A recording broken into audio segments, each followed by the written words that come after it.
매일 성경 묵상을 돕는 해설 가이드입니다. 안녕하세요. 묵상 코치입니다.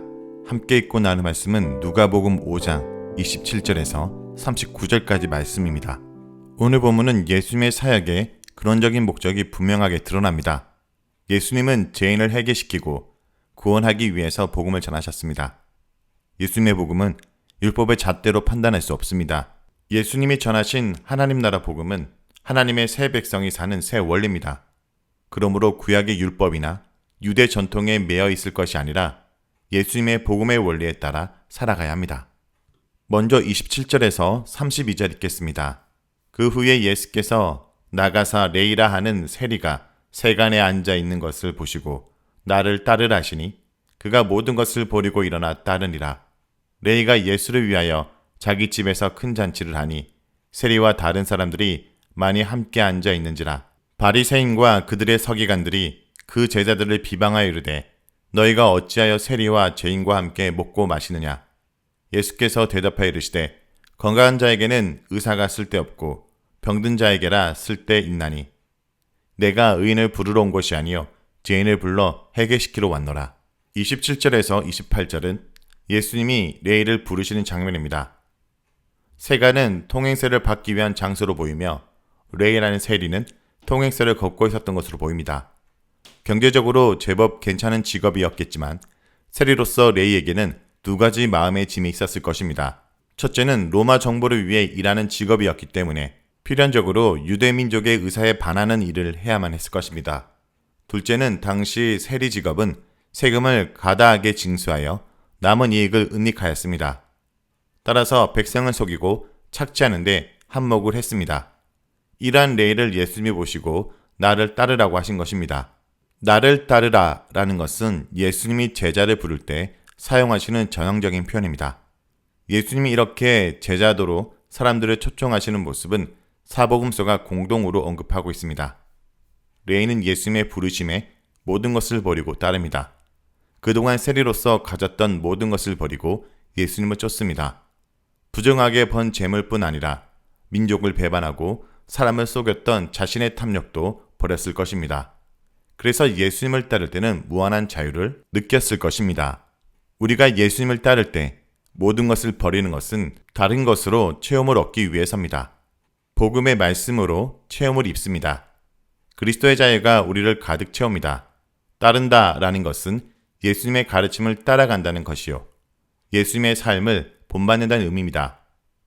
게네사렛 호수에서 예수님을 만난 베드로도 모든 것을 버려두고 예수님을 따랐습니다. 앞을 보지 못해 예수님의 도움을 간절히 구했던 맹인도 눈을 뜨자 예수님을 따랐습니다. 그러므로 레이는 예수님의 부르심을 받고 자신이 가진 모든 소유와 명예를 버리고 예수님의 가르침을 따라갔다라고 볼 수 있습니다. 29절에서 32절은 죄인을 부르러 오신 예수님입니다. 예수님으로부터 부름받은 레이는 무척 기뻤던 것 같습니다. 자신의 집에서 큰 잔치를 벌였습니다. 자신의 친구 세리들과 많은 다른 사람들도 초청하여 잔치를 벌였습니다. 예수님을 만난 것이 그에게 얼마나 큰 기쁨이었는지를 말해줍니다. 아마도 이 세리는 마음의 짐을 내려놓고 큰 자유함을 누렸던 것 같습니다. 하나님의 나라의 중요한 특성 중 하나는 그것이 곧잘 잔치에 비유됩니다. 그런데 이때 바리새인들과 그들의 서기관들이 잔치와 관련하여 예수님의 제자들을 비난합니다. 죄인들과 교제하는 제자들을 비난하는 것입니다. 누가복음은 예수님의 제자들이 비난을 받았다라고 하지만 실상은 그들이 예수님을 비난한 것입니다. 예수님이 왜 이러한 죄인들과 교제하느냐고 따지는 것입니다. 예수님은 환자와 의사를 예를 들어 자신이 이 세상에 오신 이유를 설명하십니다. 병자에게는 그 병을 고칠 의사가 필요하듯이 죄인에게는 그 죄 문제를 해결해 줄 사람이 필요하다고 하십니다. 예수님은 죄인을 부르러 오셨습니다. 그 죄인이 회개하여 온전하게 되도록 하십니다. 그렇다면 의인은 있을까요? 의인은 있을 수 없습니다. 모든 사람이 죄인입니다. 따라서 여기서 의인은 자신의 의를 주장하며 예수님이 도무지 필요하지 않다라고 생각하는 유대인들을 가리킵니다. 누구든지 예수님의 부르심을 응답하면 그 사람은 죄를 회개하여 온전하게 될 수 있는 기회가 있습니다. 그러나 자신을 의인이라고 주장하는 자는 회개할 기회를 잃고 도무지 완전하게 될 수 없습니다. 유대인들은 자신들의 거룩을 유지하기 위해 죄인들과의 접촉을 피하려 하였습니다. 죄인과 접촉하지 않으면 자신의 거룩이 유지될 수 있다고 믿었습니다. 그러나 예수님은 죄인과 접촉하여 그 죄인을 거룩하게 만드셨습니다. 다음은 33절에서 35절 읽겠습니다. 그들이 예수께 말하여 요한의 제자는 자주 금식하며 기도하고 바리새인의 제자들도 또한 그리하되 당신의 제자들은 먹고 마시나이다. 예수께서 그들에게 이르시되 혼인 집 손님들이 신랑과 함께 있을 때 너희가 그 손님으로 금식하게 할 수 있느냐? 그러나 그날에 이르러 그들이 신랑을 뺏기리니 그날에는 금식할 것이니라. 33절에서 35절은 금식에 대해서 말씀하시는 예수님입니다. 바리새인들은 예수님께 두 번째 의의를 제기합니다. 첫 번째 의의 제기는 죄인과 교제하는 것에 대한 것이었습니다. 두 번째 의의 제기는 금식에 대한 것입니다. 경건한 제자라면 금식하고 기도하는 데 집중해야지 왜 그렇게 잔치를 좋아하고 먹고 마시냐고 따집니다. 바리새인들은 정기적인 금식과 기도를 가르쳤습니다. 세례 요한도 자신의 제자들에게 기도를 가르친 듯합니다. 그러나 예수님은 지금은 잔치 기간이라서 금식할 필요가 없다라고 하십니다. 혼인잔치에서 신랑이 있는데 어찌 먹고 마시며 즐거워하지 않을 수 있냐고 반문하십니다. 다시 말하면 메시아가 오셔서 함께 하시는 기쁨의 기간이기 때문에 슬퍼하며 금식할 필요가 없다라고 하십니다. 슬퍼하며 금식해야 될 때가 있으니 그것은 곧 신랑을 빼앗길 때입니다. 이는 예수 그리스도의 십자가의 죽음을 가리킵니다. 그날은 헬라어 복수로 되어 있습니다. 직역하면 그 날들 동안에 금식할 것이니라가 됩니다. 이 기간을 흔히 예수님의 부활부터 재림까지로 이해하는 사람도 있으나 예수님의 십자가와 부활 사이의 기간을 가리키는 것으로 볼 수 있습니다.